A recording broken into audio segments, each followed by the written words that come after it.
Welcome to another episode of the Sports Bros Podcast. We're four friends talking sports news of today. So sit back, relax, and enjoy the show.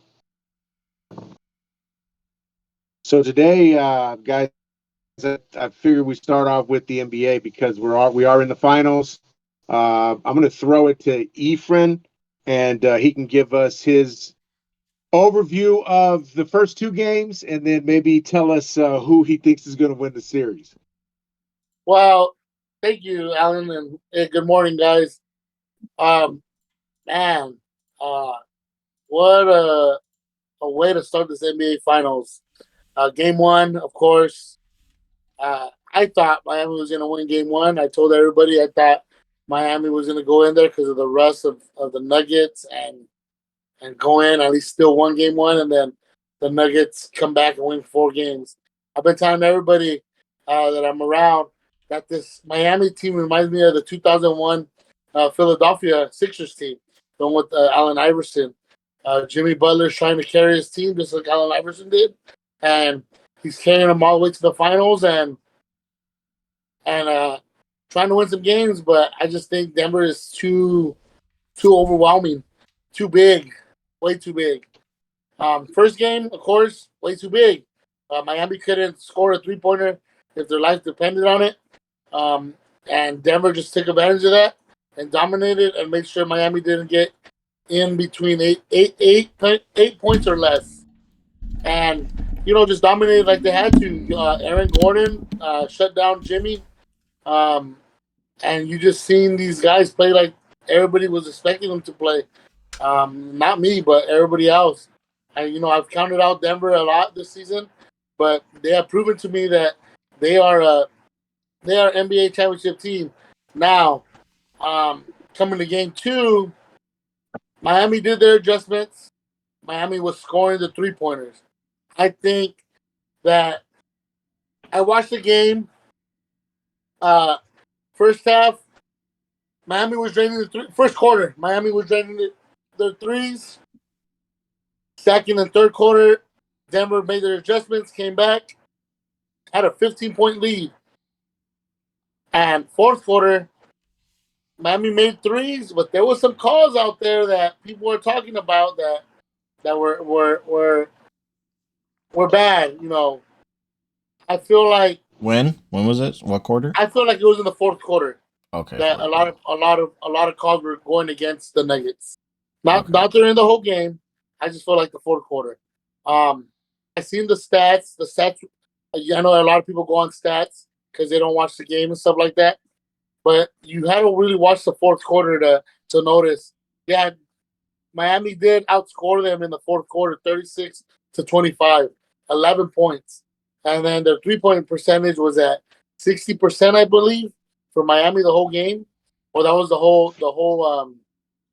game for everything.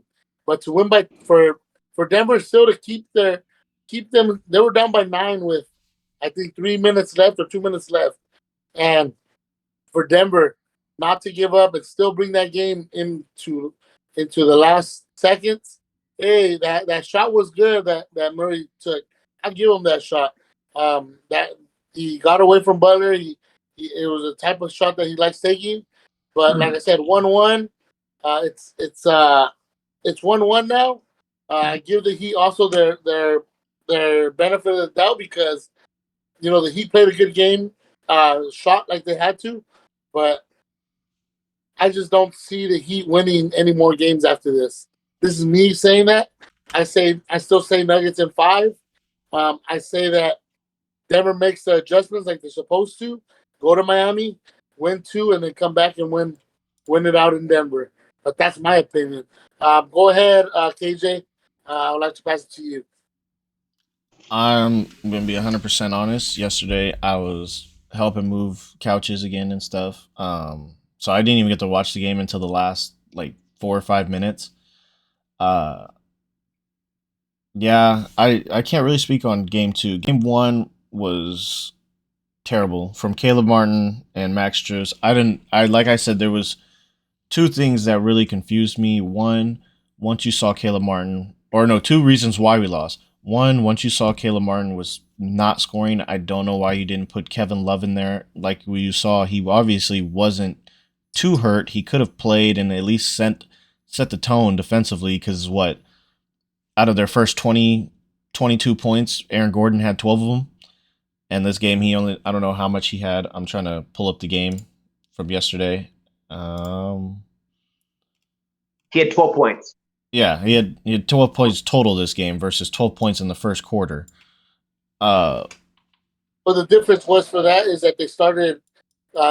Caleb Martin came off the bench yesterday. No, that's what I'm saying. That's why I said game one. I don't know why you didn't start Kevin Love, especially when you're so undersized. I mean, I don't know if any of you guys were there, but I was talking to someone and it was like they're switching and Gabe Vincent's on Aaron Gordon. I mean, if Aaron Gordon doesn't score that, he doesn't deserve to start. But I think what it comes down to is just that Aaron Gordon had been playing really kind of soft on offense, though, right? Especially these playoffs. Defensively, he's probably been their top guy. He's been kind of been in charge of defending the best offensive player. Whereas offensively, though, he really hasn't done anything. So I just think Miami thought that they could go ahead and put a smaller defender on him, and guess what? They wouldn't take advantage of it. He wouldn't be their primary guy. He wouldn't bully Gabe Vincent like he ended up doing. So I just think it was one of those situations where they didn't give Aaron Gordon the respect because he had kind of. I'm not going to call him soft, but we all know Aaron Gordon's game. He's kind of that corner. He plays he plays like DeAndre Ayton. For being that athletic, yeah. I mean, he's an outside guy. Let's just say what it is. Sorry, Katie, go ahead, Bill. Aaron Gordon had 12 points in the first quarter. You had Max Strus was missing everything. Caleb Martin was missing everything. I think in the first quarter we only had one or two threes. I want to say. No, 0 for 9. We had what? You guys went 0 for 9 in the first quarter. Yeah, exactly. So you're not going to win a game, especially against the Nuggets, who have had one of the best offenses all year. Game 2, I didn't really get to watch much, but what I'm looking at, Mr. Throw the ball at the rim. Michael Porter went 1 for 6 from 3, 2 of 8. He didn't do much. He was a defensive menace the first game. He had like 3 blocks in the first half. You got Jokic. That was another key thing that I saw was if you're going to let Jokic score, you got to make sure he does not get his teammates involved. And I think that's one of the main reasons they lost was because Jamal Murray had like 10 points halfway through the third quarter. Because most of Jamal Murray's points are off of assist by Jokic. From what I watch, I don't know statistically. Like you said, Efren, you got to watch the game. Other than that, you only had 3 people that you played off the bench, which I don't know. Have they been doing that all playoffs? Do you guys know? Yeah, they have. Never been playing that. Like they don't even play Thomas Bryant. No. Oh, wow. That's not. Denver is not deep at all. I mean, they have Christian Braun as probably their third guy. I mean, when Jeff Green loved, I can't say I love him honestly, but Jeff Green, he's that ultimate utility guy, right? He's been that journeyman, and so when he's your 7th guy off the bench and on a finals team, you know you're not pretty deep when he's the 7th guy. He's the 7th man. True, but they are playing Brown and Braun and. Yeah, Bruce Brown has been amazing, absolutely amazing. He's by far, he's been. Him and Braun both. Christian Braun's been solid too. Defensively, Christian Braun has actually been really good defensively too when he's had a chance too. Yeah, he's definitely been a great defender for them. I think he's. One thing you guys got to know is also the way that he defended yesterday. Like you said, let Jokic. Denver is 0-3 with Jokic scoring 40+ points. So that's kind of like and 15 rebounds. Yeah, and the thing is also, like I said, like Miami did their part. They're playing that zone defense, but you got to remember Miami. They play that zone defense, and the Nuggets can shoot them out of it if they really wanted to. But I just feel like also yesterday the Nuggets were playing lost on defense.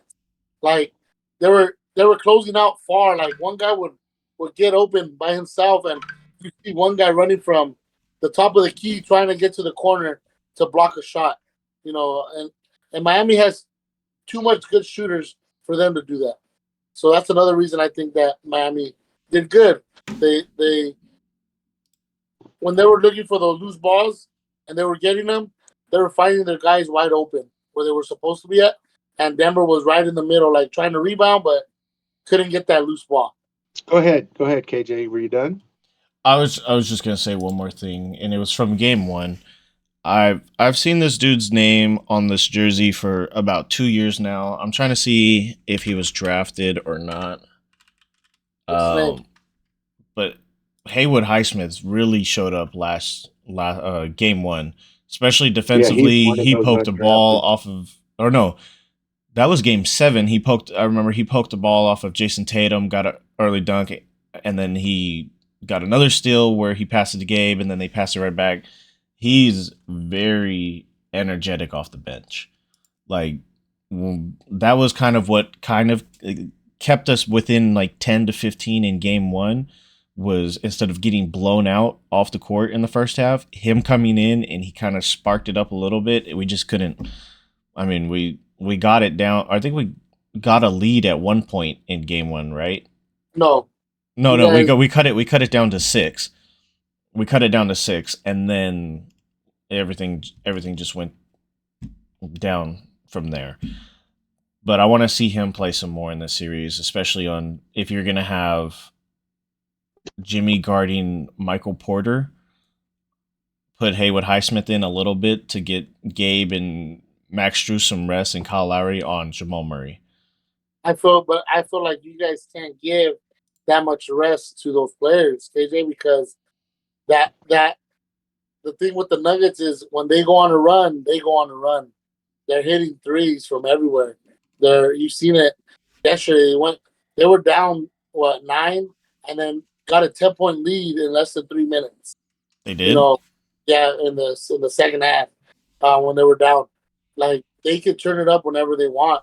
I just feel like your guys' scoring, your defense is good, but if you guys don't have the scoring to go 1 for 1, that's what happened yesterday. They were down by 15, and also that's what a lot of people don't know. Like if they didn't watch the game, they were down by 15 at one point. Miami brought it down in the third quarter.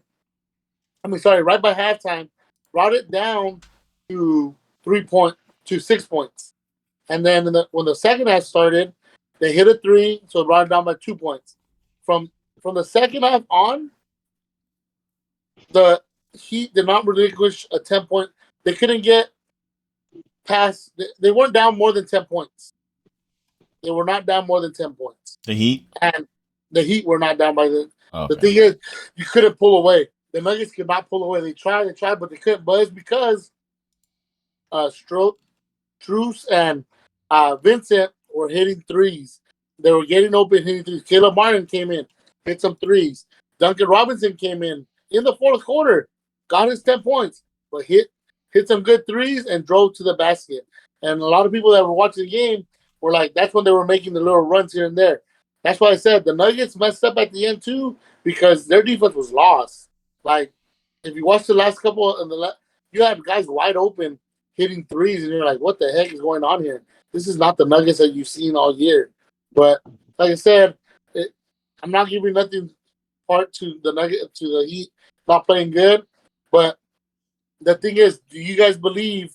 This is me asking you guys. Do you guys believe that the Heat can keep up 60% shooting the whole game, and have they made 18 threes yesterday, 18 3-pointers to the Nuggets 15. That was a difference if you actually look at it. The 3-point, it was just a 3-point game, and the Heat scored 3 more threes than the Nuggets. I'm trying to see where the stats are for like the team stats for that game. Go to ESPN and have them on there. Oh, ESPN. Okay. I think the 60% was in the second half. I think the 60% from 3-point was in the second half, because I want to say this morning they were saying on First Take that they shot 47% to 40% for Denver for the whole game. Yeah, it was 40, 3-point line. 48. And what's that? Okay? No, I was just saying, yeah, you're right, Alan. It was 48.6 for the whole game for Miami. So it might have been 60 in the second half if that's the case. Right, and then and the thing about it is that Vincent didn't take a three, or I'm sorry, not Vincent, but Duncan and Martin didn't take a three until the second half. They were both 2 for 3 in the second half. And Strus was, I think Strus was only, he was either 3 or 4 for 12 for the game. So he hit his early, and then Vincent was the one that actually turned it on in the second half. I think he was 4 for 6 or 4 for 7, something like that, and he had 3 of them in the second half. Was it 3? Because I remember Gabe Vincent. I want to say he had 2 early on too. He got hot really early on. Did he? Did he? Gabe had 4 threes total. The only ones I saw were Max Strus. He hit 3 of 4 in the first quarter. In the first half, in the first quarter. But he only finished, I think he finished 4 for 12, 4 for 13, something like that. 4 for 10. 4 for 10, yeah. 4 for 10, okay. Yeah. But no, Duncan I think and Martin. Wait. And someone else, they shot better than 50% in the second half, but that was only because they took them in the second half. Probably Kyle Lowry. So, yeah, I think it was Lowry. Because Martin, he only shot 3 times all game. He only scored 3. But he hit 2 of them. No, he went 1 of 3 from the field and was 1 of 2 from 3. So yeah, he went 50%. Yeah, he went 50% technically, but yeah, he only shot 2. The last thing I'll say is that I don't know what happened to Caleb Martin, but we've won. As long as we have a third person to score, especially if Bam is playing the way he is, and Bam can eat. It's kind of like how people were complaining about. Well, who was it? Was it DeAndre Jordan every time they would play, or DeAndre Ayton every time when the Suns were playing the Mavericks last year, how he was supposed to just eat? As long as Bam eats and he scores 20 a game, we just need a third person to score close to 20, and we can, I can see us winning the series. So for me, it was just, the Heat did what they had to do, right? They did what no team has done yet, and that's beat the Nuggets at home. And I know I've talked about this a lot. Efren's talked about this a little bit. The Nuggets haven't really been that challenged at home at all. And so for the Heat to do that, especially after game 1, where they really just didn't look like they belonged, was pretty impressive to me. Now, I did tell Efren, I did tell my buddy last night, I watched a lot of the first half, and Nuggets were in control.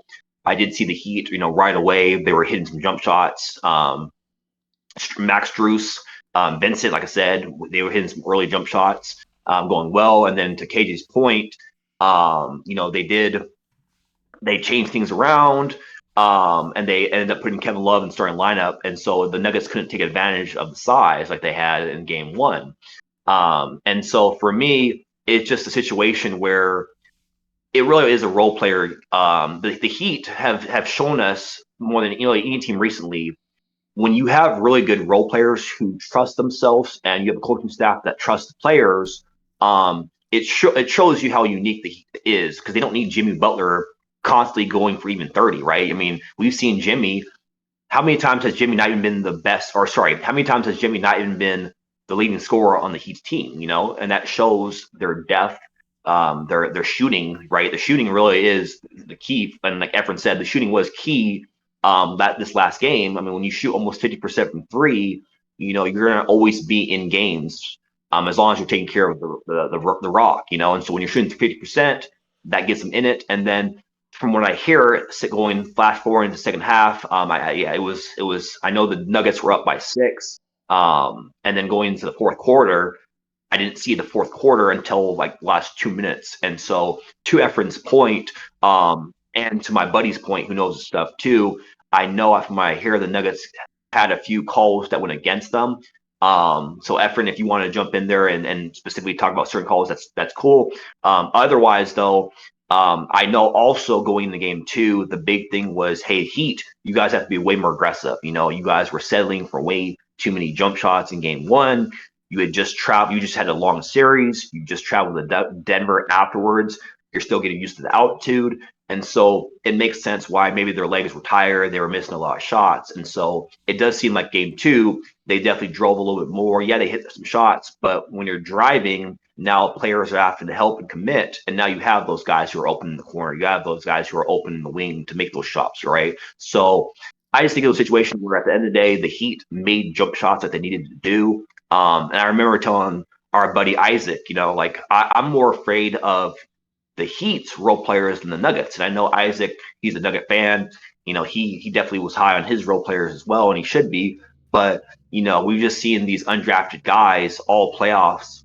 One might be cold. Vincent might be cold, but now all of a sudden you have Duncan Robinson, right? Duncan Robinson had 8 points in a minute in the fourth quarter. He had two big threes. So when Duncan Robinson can sit on the bench and just not do anything all game, and then literally you put him in the game and he can get that hot that fast, that shows you the depth you have on your team. And so at the end of the day, if you're a Nugget fan, you might be a little worried because you're now 1-1.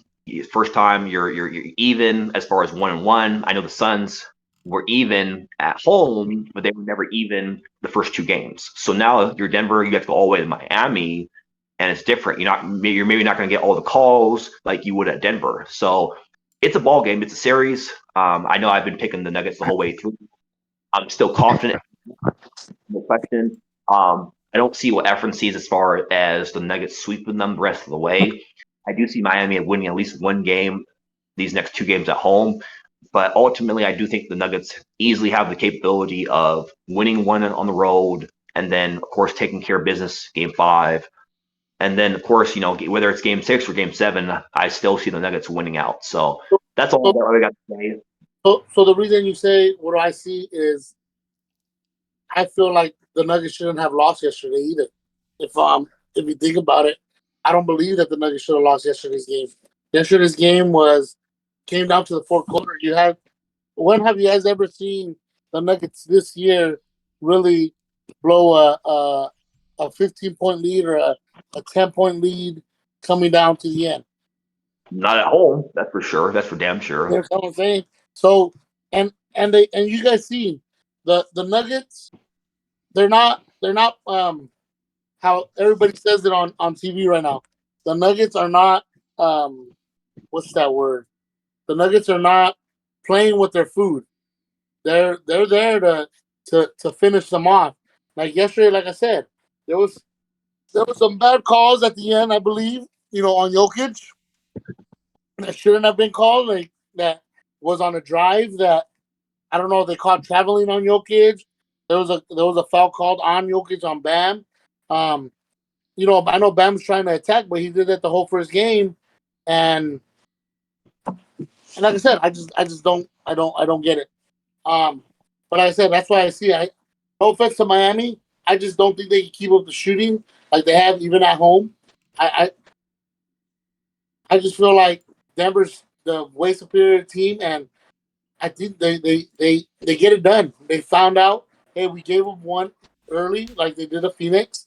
They gave up one, and they're like, okay, let's just get back down to business and finish them off. If that's the way I look at it, that's what I'm saying. That's why I don't think that Miami will win any more games after this. So, well, before you say one thing, Amos, is that you gotta realize in game 1 we only shot 2 free throws, so the game would have been a lot closer had we gotten more free throws than 2 by Haywood Highsmith in the fourth quarter. We only shot 2. If you guys couldn't even get Bam was going into Jokic's chest all game. Jokic was dominating that whole game and making his teammates look great. Okay, but defensively, if you guys were gonna do that again, Jokic would have done the same thing in game. The only thing, like I said, they know that they can't go through Jokic the whole game. Murray had, like you guys said, that's not what I'm saying. Michael Porter didn't play that good supposedly in game 2. What are you arguing, Efren? That has nothing to do with Jokic defensively. I don't see you guys doing that in another game. But all I'm saying is you're saying that Miami the Nuggets got some bad calls against them in game 2. We got no calls for us in game 1. Yes, we did. No, you guys were not. You guys were what's it called? We're trying to shoot from the outside the whole game. Why do you guys think you guys were for 0 for 9 in the first quarter? Look at your stats in the first game. What you guys did. Okay. Go ahead, KJ. Finish what you were going to say. No, that was Amos. No, he's looking up the stats. I'm looking up the stats right now. Okay. Yeah, no, Amos, go ahead. So go ahead and KJ look it up while I talk. Yeah, no, I mean, I will say effort. I do remember game one, the Heat settled a lot, and I do think, like I said earlier, I do think it had a lot to do with the series before, right? You just played a 7-game series. You're just now traveling, So I just think either way, they were tired, and I'm not saying maybe you're sure there might have been a call here or there, but at the end of the day, they weren't as aggressive as it was in game 2, and so that's all I'd say as far as that. I don't have too much more to say. I've said a lot already. I just say at the end of the day, to Efren's point, yeah, they're 0-3 when Jokic scores 40 or more, and so at the end of the day, it has to be a lot more balanced. The shooters have to be ready to shoot, and I want Jamal Murray being aggressive. I want him thinking he's the best player on that team. He's not, but when he thinks he is and he's playing like he is, that team is really dangerous because you have Jamal Murray who can play close to Jokic's level, and so you need Jamal Murray stepping up, and you don't expect Michael Porter Jr. Michael Porter Jr. is way too good of a shooter to be doing 1 for 6, you can't do that. And Aaron Gordon, I mean, he shot 2 for 2. That's not a lot of 3-point shots, So you'd hope he's a little bit more aggressive as well, But at the end of the day, you need Gordon, you need Porter Jr., you need them both to be more aggressive. You need them both to be able to hit some jump shots. But that's it. It's been a good series so far. I'll just say this real quick. As you guys know me, I've been the one touting Nuggets this whole time. That's my team. Flip side, I've been wrong about the Heat the whole time. So. Something's got to give. I'm either going to look like a genius or like a dumbass, and I accept that because the Heat have proven time and time again that they belong to be in the spot, and they've proven me wrong to even be in the spot. So, KJ, unless you found what you were looking up, Does that mean? I honestly forgot what I was looking up when I was trying to find the game score, the box score. I know Alan is going to say this, and I always have one tidbit that I forget, and Alan pulls it up. Don't forget, Tyler Hero coming back next game. So we got more firepower on the way. We played 10 people last game. We're going to have 11 that we're going to be able to play for game 3. KJ, so my question about that. So I think I can go both ways. I'm going to tell you why.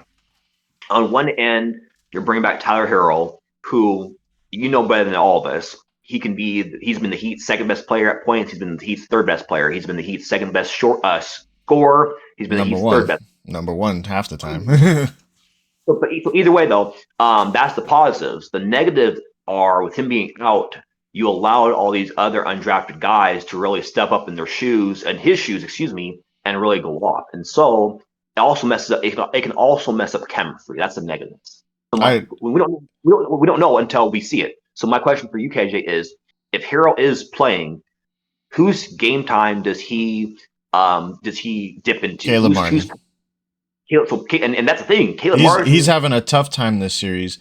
I'm not saying he's going to start over him. I think Tyler Hero comes off the bench for the whole series. But you got to realize, Gabe Vincent only played 27 minutes last game, or no, he played 31 minutes. He played 30. Yeah. Kyle Lowry, he can push the pace, but you need someone else out there with him because you can't run Max Strus. You can't just run Strus, Gabe Vincent, and Lowry all the time. Yeah, you got some help from Haywood Highsmith, like I said, and I'd like to see him out there with Kyle Lowry. I'd like to see that guard combo. But Tyler Hero, he's so good, you just have to put him out there and take someone's minutes away. KJ, my question to you, how healthy do you think that hand is?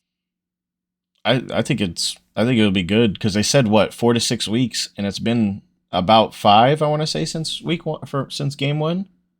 I mean, if he's good to play, he's healthy, right, KJ? It's just a matter of getting that rust off, Yeah, and I mean, he's used to coming off the bench, so it's nothing crazy.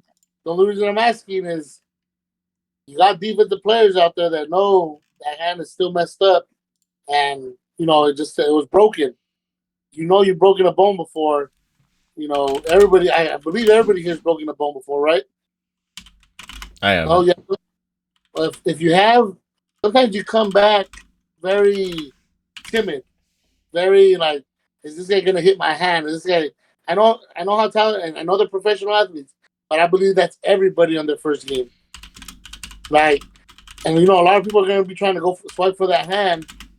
I just feel like Tyler Harrell, he's good, but I want to see that first swipe. How does he feel? That's what I'm asking. Yeah, it's been 50 days since he got injured. So, I mean, he should be good. Yeah, it's been almost 2 months, about 6-7 weeks actually. And I'm not saying I'm right at all, because you know the depth on the Heat more than I do. But I just don't know if I see them. I mean, I know Highsmith is a completely different player than like a Harrell, for example, or Martin. But I just don't know if I see the minutes for him, because if you look at Game 2, he only played 6 minutes. And he was actually minus 17, so he had the worst stats of anybody as far as a plus minus stat. Sorry, and I'm not blaming him necessarily for it, but I just don't know if I see the minutes for him per se, because man, the Heat as is already playing 10 guys in Game 2, right? You just don't see that normally at all. The Heat are different, right? It's why they're winners. Well, okay, that's true. For me, it's more of, I said it. I did say for the finals. What I meant was, next year, I want to see Haywood Highsmith out there more. And even if it's not Kyle Lowry and it's Tyler Hero starting, I want to see him get more minutes next year when he can actually be on the floor and it's not high stakes like it is. So you want to see him get more minutes after Caleb Martin signs a big deal with a different team, right? Basically. Shut up. J. Cole got him to the Heat. He's staying with the Heat. Go ahead, Alan. I know we got to hear your side right here. I want to hear what you say. You're still sticking with the Nuggets, right, Amos? Yeah, so I think I said that, but just in case I didn't say that, yeah, I'm definitely still sticking with the Nuggets, Alan. I don't see the Nuggets. I'm not as confident as Efren. I do see the Heat at least being able to get one more, but like I said from the get-go, I like the Nuggets in 6, so I still have them winning in 6. Okay, that sounds great. So I'm going to start off by saying we got ourselves a series now, guys, because somebody done taken a game on the road, and that's the Miami Heat, which they've done in every series that they've played this year, this postseason. Okay. Let's see where I want to go with this. First of all, we'll start with Amos, or we'll start with E and the calls. I think the biggest thing between the two games is that they let them play in the first game, and then they kind of let them play in the first half of last night's game, and then in the second half, for some reason, they were just blowing the whistle, and it seemed like it was lopsided to me. I thought it went more against Denver than it did against Miami, and maybe they were making up for the first game. I don't know, but I wouldn't say that there were bad calls. I think that there were just too many of them, to be honest with you. There were just too many calls. How do you have only one guy had 3 fouls until 8 minutes left in the game, and then all of a sudden you've got 4 guys that have 3 fouls, and then 3 guys that end up with 4 fouls before the game is over? I don't really understand that, to be honest with you. Okay, so I'm always the conspiracy theorist about the league trying to get as much out of a series as they possibly can, and this would be the ultimate winner for them, is if they can get this thing to 7 games, which it could definitely happen. The way Miami played last night, and the way they were shooting, if they can do that consistently throughout the rest of the series, we got ourselves a 7-game series.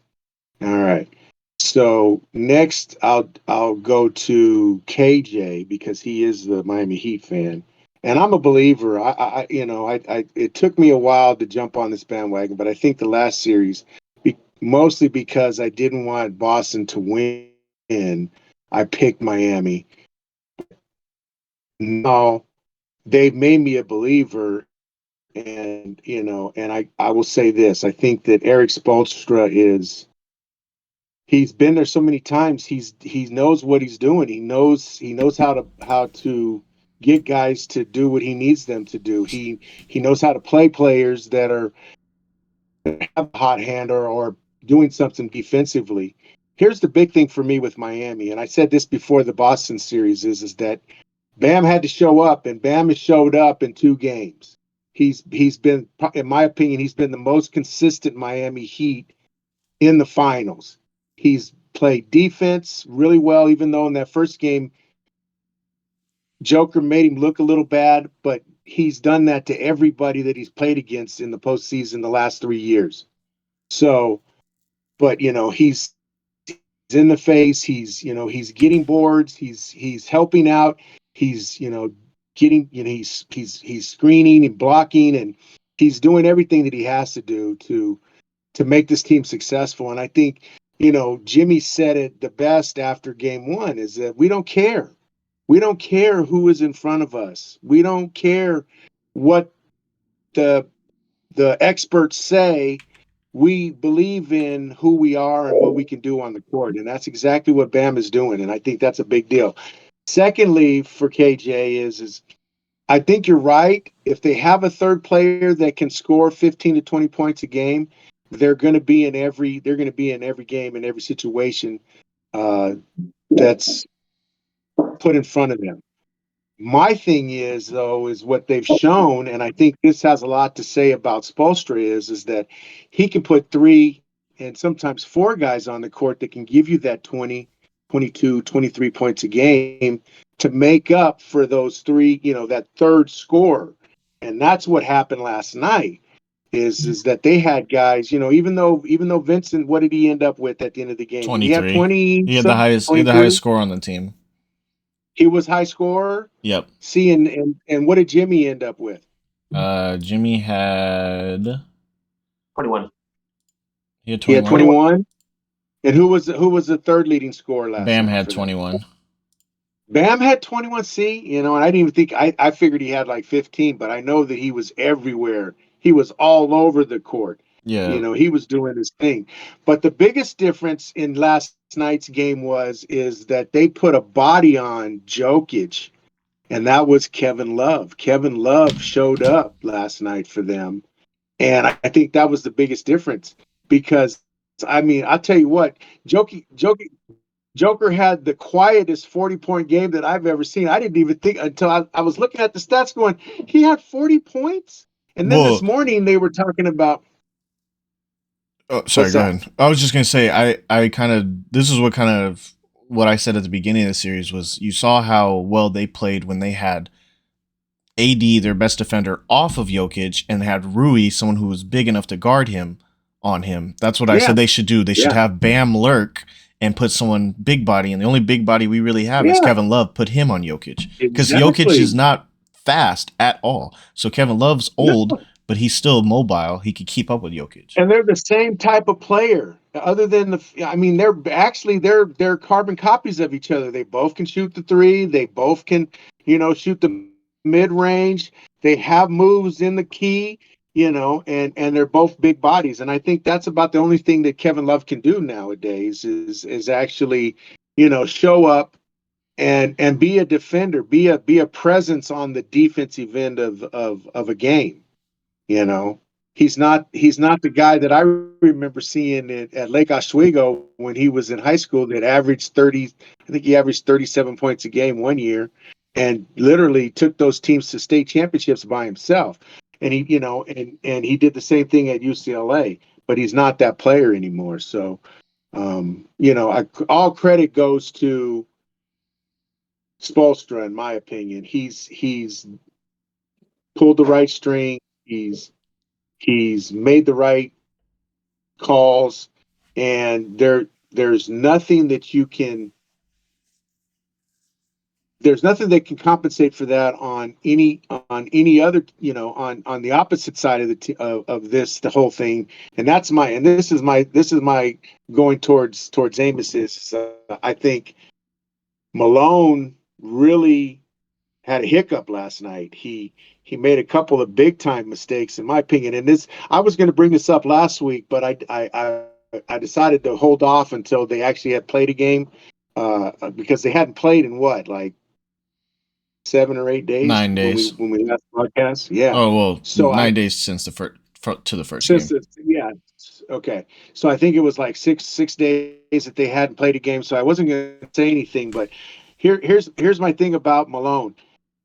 And it was just an observation, because they've been interviewing him a lot, and I was just like, wow, this guy is really saying all the right things. And I think that he had enough time to evaluate what he was going to talk about in these interviews with these people, because he knew the questions that they were going to ask him. And so he had the right answers. But in my opinion, he doesn't have the experience, especially in a finals or a series that's this critical, that he's not going to make a mistake. It's easy to say something, but when the circumstances are on the court, it's hard for you to translate that if you haven't been there before. And Spoelstra's been there, what, 6 times in the last 13 years? Well, that is one thing that was really harped on about Joe Mazzulla, was he was just blaming, he was deflecting everything when in the beginning of the series when they were down 0-3. I want to say it was after game 2. Everybody was complaining about him, and then after game 3 when they lost, he was just acting like a child. He's like, "Oh, it's all on me. It's all on me. It's all on me." And people were like, "He is not ready, especially for Boston media, all of that, to be in this high stakes position, especially in the Eastern Conference Finals." Now, I've heard that Mike Malone is a crybaby and complains about, "Oh, we don't get the credit we deserve," and, "Oh, you can't say Miami's the 8th seed because they're here." And I know a lot of people have been harping on that, but he has said the right things when it comes to He media. said the right things, but he missed on the last possession last night, not calling a timeout. Okay, he missed in the first half by not doing what they did in the first half of game 1, and that was going to Gordon in the key and letting him take advantage of that matchup. And he should have probably done the same thing with Porter, gotten him down low and let him do some of that same stuff. Okay, Alan, I got a question for you, Alan. Okay. So, are you blaming? And I'm not saying you're wrong, because I know a lot of people blamed him for this, and I know some people are for this, some people are against this. When you say Mike Malone blew it as far as not calling a timeout, and I'm assuming you mean when it was like the Heat, I think I want to say the Heat missed it, right? The last possession, Nuggets got the rebound with 9, 10 seconds, 8 seconds, right? You're saying he should have called a timeout, right? Call a timeout. You advance the ball to the other side of the court, and then you set up a play, right? Yep. Instead of, Yeah. and I'm not saying that was what lost the game for them, because either way they played it out, and they got a pretty good shot. I just think they could have got a better shot if he had called the timeout. And here. Go ahead, Amos. Well, yeah. Let me just finish this point. So I'm not disagreeing with you at all. I've not necessarily with that play. Sometimes I actually do agree with the coach as far as not calling timeout, because the defense is scrambling and you can sometimes get a better shot. So that's the reason why I asked. And I guess it was more: is it situational for? Is it situational for you, Alan, or are you a believer in call timeout? I'll say that I think it's situational, because if you got less than 10 seconds, you just go to the rim or you go get a shot up. But they had 13 seconds left and it stagnated. Once you see that the defense is set up with 5 seconds left, I still would have called the timeout. But then also, I'm sorry, Amos, for interrupting. No. You got to remember, Erik Spoelstra is so good at watching film and knowing what kind of plays they're going to go to, that you're giving him a chance to set up his defense wherever you want it. And that's what you guys got to remember. That play, the 13 seconds, nobody knew who was it going to. They could have won a Jokic. They could have won a Michael Porter. It could have won to any of those shooters. That's why they had him on there. So I agree with Mike Malone not calling the timeout, because you're giving Erik Spoelstra time and looking, oh, hey, guys, we watched this play before. They've done it here.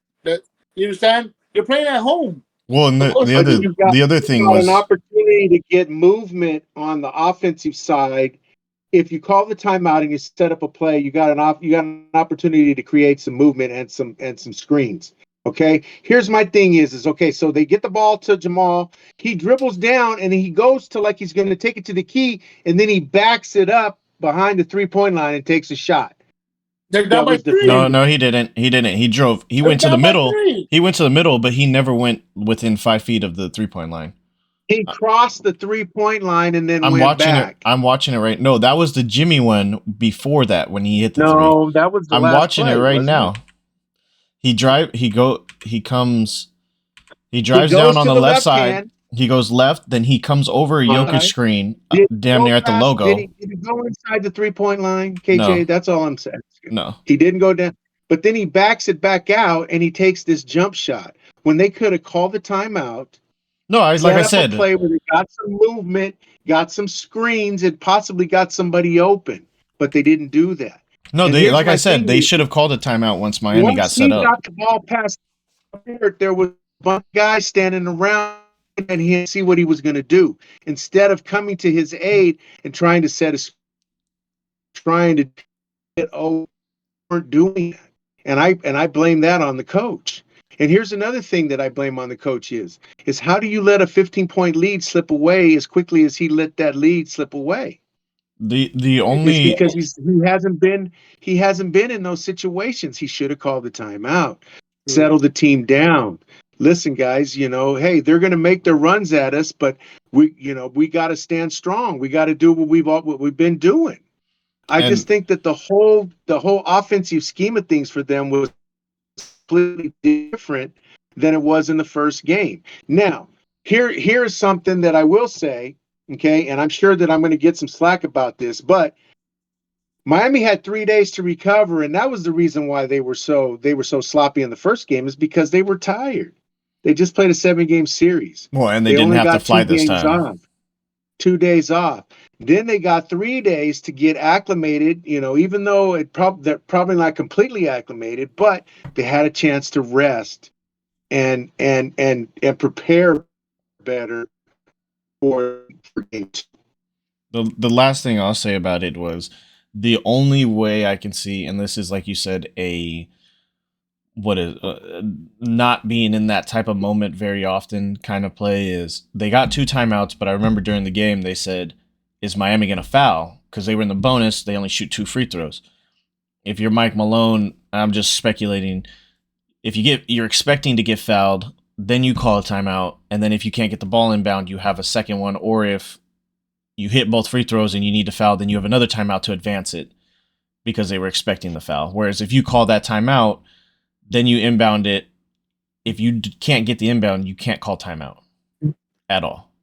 Well, and KJ, to that point, KJ, too, I actually think that's a solid point you just made, too. It's like, that's another thing. You call it, that's why I'm such a big believer in it's situational, because if you call that timeout now in my head, I'm thinking Spoelstra for sure is going to tell his players, hey, if it gets down to below 5 seconds, foul. Right, exactly. Whereas if you don't call a timeout, you're not able to tell your players to foul. So I do think it's very, and I believe with what you said earlier. It's like, yeah, you give them a chance, and then the second you see that gets stagnant or there's nothing available, nothing's opening up, then you call that timeout. So like you said, Alan.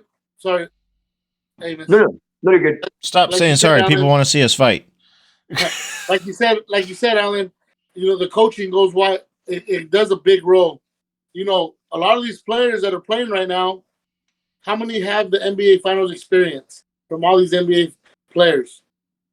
You got no. What, 3? No. 3, 4. It's all the Heat. Heat. Well, no, Players. you got Cadwell Pope. He was on a championship team. Okay, and you have Jeff Green, who I think went to the finals a couple times. Okay, now look who's on the court. Are any just like you guys said? Are any of those guys gonna foul unless Eric Spoelstra tells them to foul?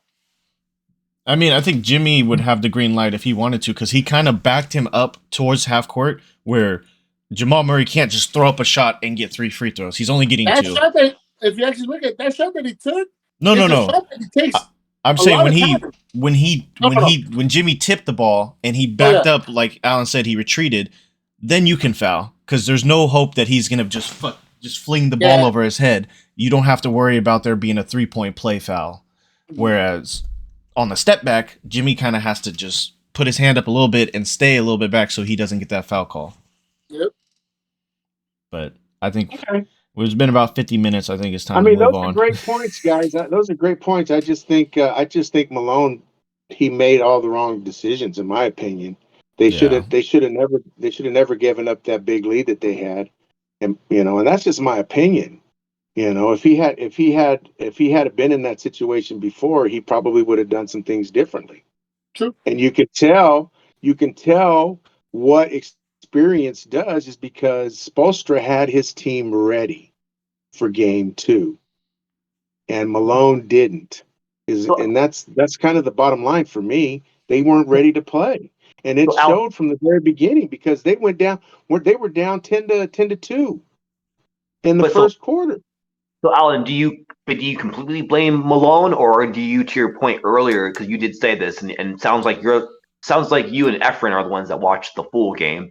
To your point earlier, Alan, you did say the refs, for whatever reason, were just calling everything. They didn't put their whistles away. They were just calling everything. So, do you also blame the refs a little bit too, or would you be more confident to say no? It's more Malone.